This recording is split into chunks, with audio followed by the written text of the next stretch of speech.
Night has approached, it's time to go dark. Let's go find somewhere to camp first.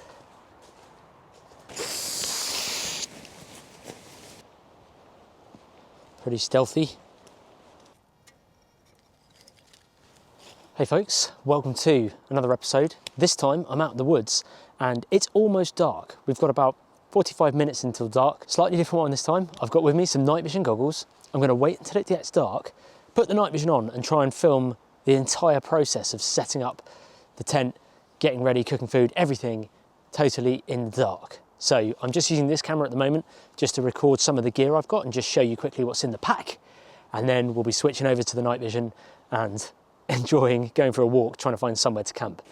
Right, let me run you through the gear just before the light gets too low. Right folks, quick gear dump of what's in the pack.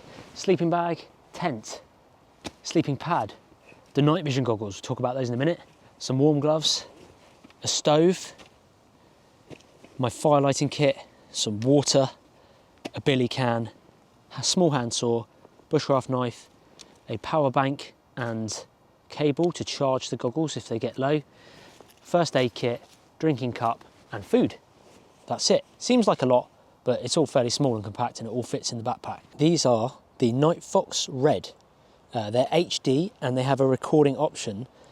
That's the reason I wanted to go for this particular model, because of the recording function, so we could get this episode for you guys actually recorded on here. They have a 1x magnification, pretty extra wide field of view, 46-degree field of view, which is another thing I wanted, so that if it was telescopic, I wouldn't be able to see my hands in front of my face. It's more for seeing animals at a distance, whereas this one has a nice wide angle, so I can hopefully see what I'm doing, and you guys can too, but it might be a little bit tight on the screen, we don't know yet. It's going to be amazing footage, but guys, it's going to be a fun episode. We'll wait till it gets dark and then we'll strap these on and see what we can do. It's going to be interesting. How dark it is out there. It's already punching out quite a bit of light without the infrared lights on. Come on, nightfall.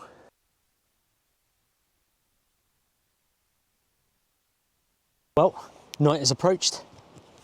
It's time to go dark.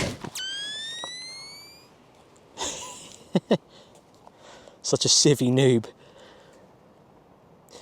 Okay, so this is infrared off. It's rubbish quality, but you can see the light of the camera. Whoa, it's really bright, sorry guys, but there's the light of the camera. So, I'm going to turn the camera light off. If I can get around it and turn it off. Whoa, oh, it's a little bit zoomed in, it's making me a bit sick. Right, so pitch black. Now we'll turn the infrared on. Not bad. There you go. That's the infrared light on. I can see, whoa, that's a bit bright, my hands in front of me. Right, so there's 4 levels of infrared light here, folks. There's 1, 2, 3, 4, I think, maybe 5. 5, which is super bright. I don't need to see that far in front of me. Where's the focus wheel on this thing? It's making me sick on the screen. Okay, so that's full whack, full blast. I'm gonna have to turn it well down because it's reflecting off my hands, so this could be hard actually. Let's go find somewhere to camp first. Okay, I'm coming into a clearing where there's some pylons above me, but I know that animals come into this clearing. I'm just not sure how far. See the pylons? I'm not sure for how far the deer... I'm sorry, how far this camera can see. It's pretty creepy though.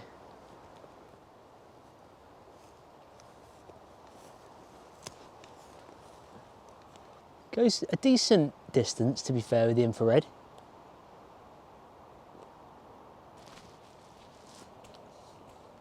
So the only thing I'd say is this, the infrared light bounces off all the trees. I don't know if you guys can see that, so it then doesn't pick up the distance because it's so dense. It just picks up the trees closest. And then it's like too dense to pick up anything in the distance. I've basically found, slightly zoomed in, this is really weird, but I found this spot just here for my tent. So let's get set up. But it's weird, I can't see because of the depth of field, I can't see how close things are. There we go. And that light is pretty bright. So I might have to put the goggles at a distance so you guys can see me unpack. Otherwise everything's going to be really super blurred, super bright. Got my big camera here because I'm recording audio on the big camera, because the audio on these infrared goggles is rubbish. In fact, I'll play the audio now. And this is what it sounds like coming out of the goggles themselves. And it's really not the nicest. It's really not great. So I'm going to flip back to my main camera audio. It's just nice to have that around so I can film the main shots and all my audio. But it's pitch black.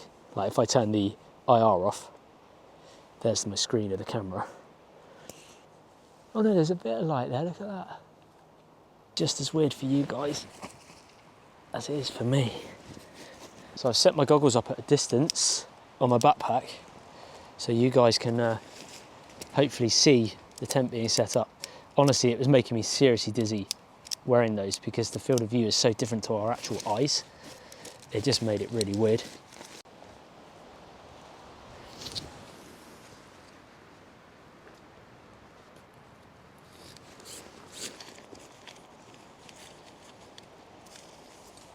Your plan, folks, I've actually turned the infrared off and I'm using the camera light for the moment, just so it's not overly bright for you guys. But you can see from the crop on the screen how zoomed in, even though it's a wide angle one, it's not really for doing this sort of stuff. This is my little folding stove. God, it's going to be easy to lose these. So you basically feed this stove through this little flap here, or you can have a wind flap there. It's got a little ashtray here. There you go.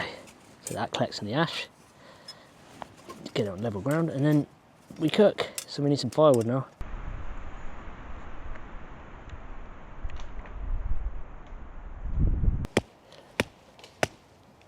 There you go. That's what we want, that inner dry wood. But it's just so sketchy. There we go.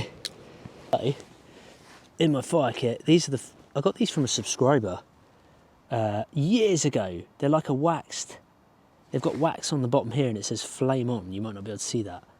But they're wax and wood chippings. It's like wood chippings all waxed together. So we'll go with this and see if we can get the fire going. It should be, obviously with a lighter, quite easy. Go on. Wee. Yay. See how it goes. It's burning quite slow, which is good. Sorry guys, it's really bright. Okay folks, now we're cooking. I've switched to the main camera because it's making me a bit sick doing the night vision. But you got to try these things, right?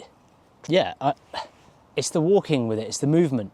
Because it's the field of view is 42 degrees. It's totally different to my human eye. Everything's slightly more zoomed in. Well, quite a bit more zoomed in than the human eye. And so it just puts my perception out. And it just seems really, makes me dizzy.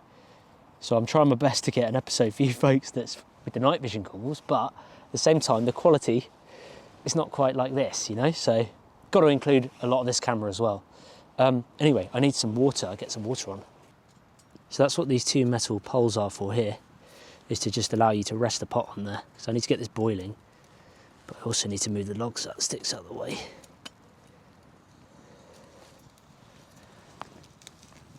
There we go, just level it up.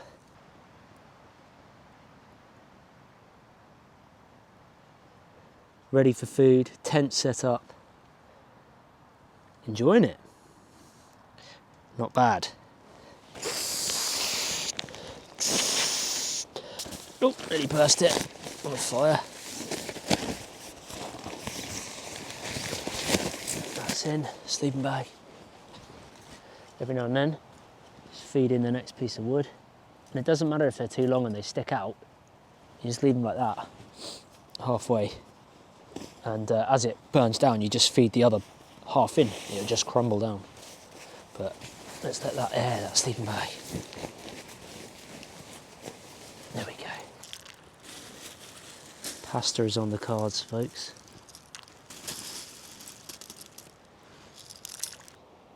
There's my little spot over here. Pretty stealthy.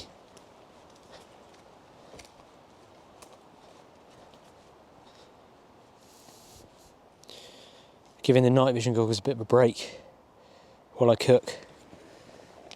Otherwise my eyes are just going crazy.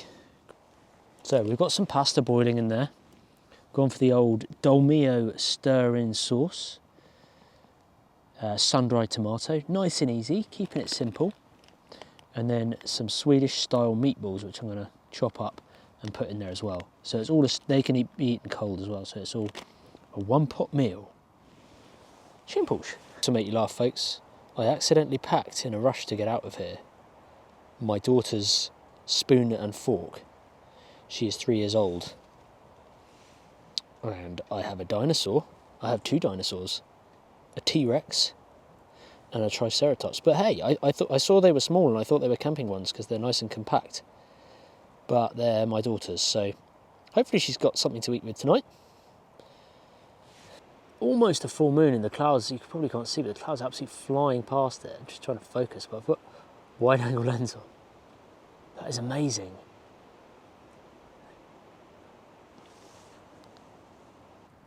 Right, this is always the tricky bit with the pasta. Draining it away without losing any pasta. Not bad.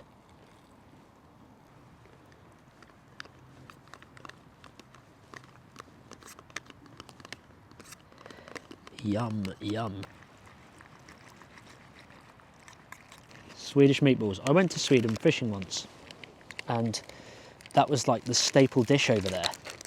And it was unbelievable. It's so different to the type of meatballs we have here in the UK. I don't know what's different about it. What makes a Swedish meatball different to a normal meatball? Anyone know? And let's heat up. That looks pretty good, folks. Not gonna lie. That's a 10cm zebra billy, right? There's not a lot you can put in it, but that's a fair amount for me.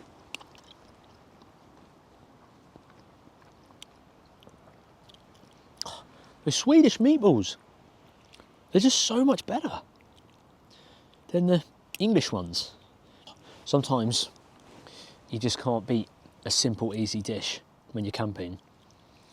You know me, folks, I don't do too much extravagant cooking in the woods. It's never been my forte. I've just sort of enjoyed the time more in the woods and the camping side of it. But this is, for me, just winning. We have an animal. I don't think you can see it. Don't know why I'm whistling. It is definitely a fox, I would say. And it has smelt the Swedish meatballs. I'm trying to fire up the night vision goggles as quick as I can, but it's not working. That's annoying. Well, that was good fun. Something different. Right, I'm gonna call it a night. It's about 9:30, so for me, like I say, with kids, young kids, it's a late one. Oh, it's a bit tight in here. I do like this tent, but it is really quite cramped. There's not much room for manoeuvre, but it's stealthy, and I need to be stealthy. Catch you in the morning, folks.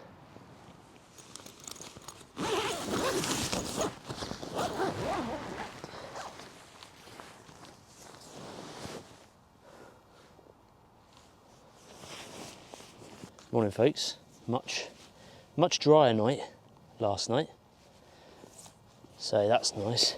Fire will be much easier today to get going for breakfast. Anyway, I hope the night footage came out all right with the night vision goggles. I know they say HD obviously, but trying to get them focused and everything whilst trying to focus on the filming and everything is really quite tricky. So anyway, I hope it comes out all right.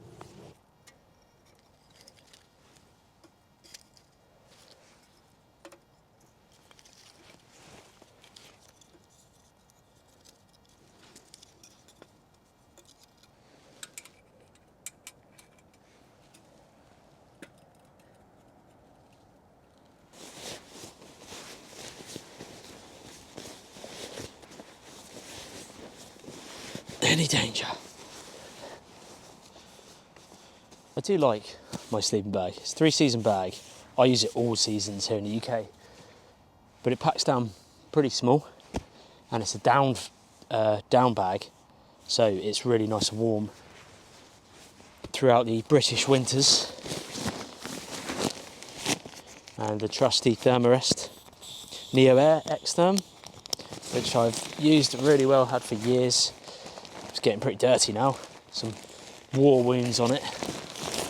This isn't the XL version, it's the regular version, and it fits this bivvy bag really well. So although it's not amazing on in a bigger tent in terms of rolling off it, I don't roll off it because I'm small, but it's just, yeah, it's quite a good size for this tent.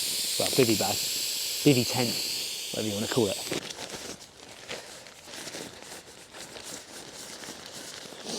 And they do pack down pretty small. I love this bivvy tent, this bivvy bag, with hooped bivvy bag basically.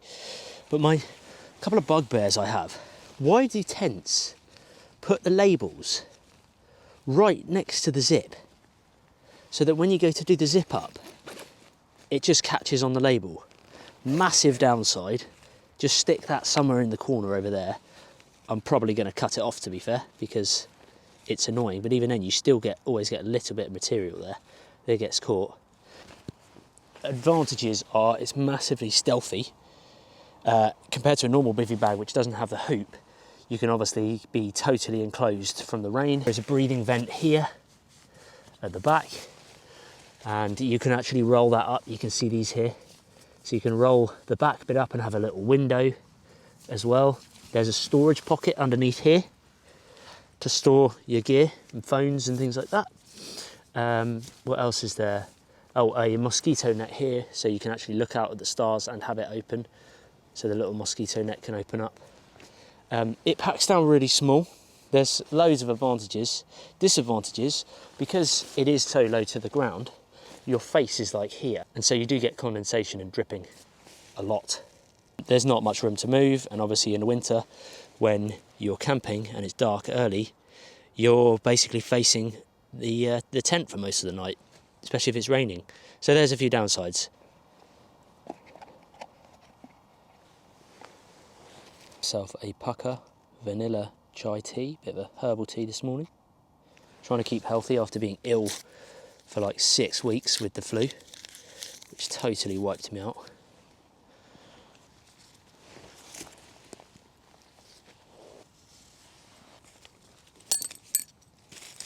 But this is the hood, and that's the inside of the bivvy, so you can see this is what you can roll up, so you actually get a bit of a window view and still stay out of the rain.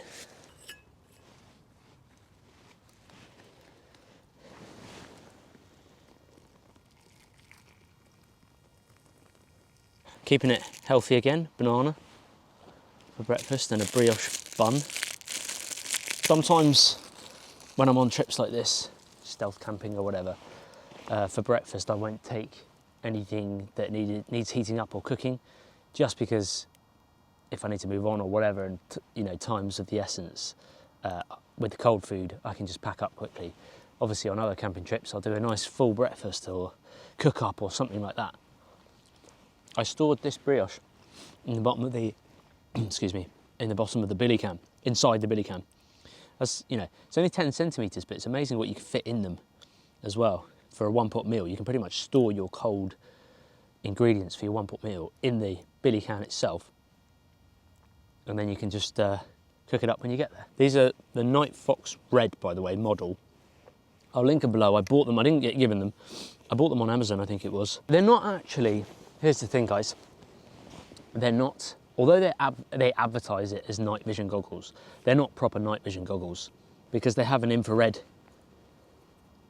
like illuminator, sort of an infrared light. Whereas the true night vision goggles that you see in the military, like the, is it PVS 14 or something, that has much better optics in terms of the glassware as well, and the technology in it. Where this shoots infrared light to light up at night the scene, it can be visible with if someone else has infrared. So, you know, as a civilian, if you're trying to hide from military, with these, and they have a PVS 14 night vision goggles, or night vision, I think it's like a monocular, then they're going to spot you quite easily. This would just be, it would be like it's giving off a torchlight. And I'll demonstrate that in a different video. For what I do and the camping that I do, it's just fun. That's all it is, guys. Bit of fun with these night vision goggles. They're not night vision. There's a big range of them. There's some that are really zoomed in for like wildlife, because most of it's for wildlife really. And these I went for because of two reasons. They're the widest angle ones they do, I think. And also it has a recording option. So I could record the episode for you guys. I hope you've enjoyed it anyway. I know it's not been the greatest quality probably looking back at some of this on here, but it was something I've wanted to do for a long time, and it's fun. Actually, I would use these without the recording function and actually just mess around trying to spot animals and things in the woods and try and get recordings of them. I might look at getting a more zoomed in version as well, but you know, it's pretty good fun. It is pretty good. Maybe we'll try like a bushcraft shelter version with these if it came out okay. What do you think, folks? Try and build something with it. Whoopsie.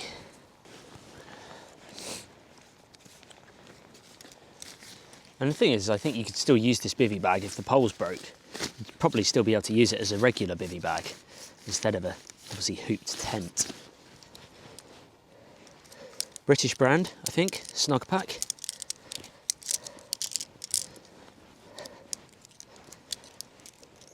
And that's the other positive actually, is how fast you can set this up. You literally just chuck it out, put 2 poles in, peg it out, and it's done. There's not loads of poles to put in, there's not loads of loops to run the poles through, there's not loads of tie out points, peg out points. It's just simple. A couple of pine needles for the next trip.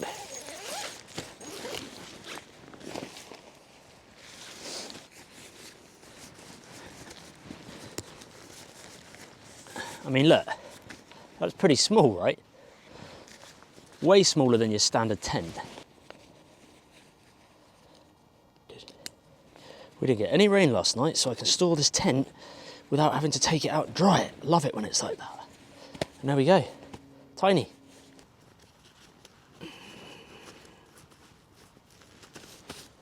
Well, hope you enjoyed that episode, folks. Something a little bit different. I don't know how the footage has come out in terms of you guys have seen it obviously now, but I'm really hoping it's okay quality enough for you to watch. And if you've watched all the way through, I do really appreciate it. Hopefully it wasn't too grainy, but you know, it's something fun that I've really wanted to do for quite a long time now. And yeah, I'm just gutted I couldn't film any of that. I saw some deer. I thought it was foxes, but it was actually a couple of deer, probably roe deer.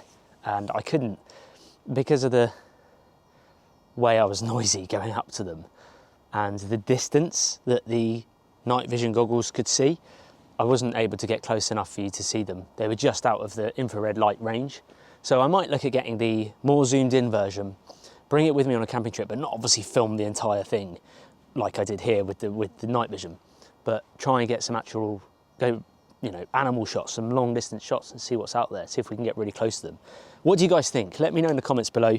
I do really appreciate it. If you enjoyed this type of episode, hit the subscribe button. If you're into bushcraft survival and the stealth camping element of the YouTube world, then feel free to hit the subscribe button, and I'll drop a link to the playlist below where I've got lots of little tips on stealth camping, on bushcraft and things like that.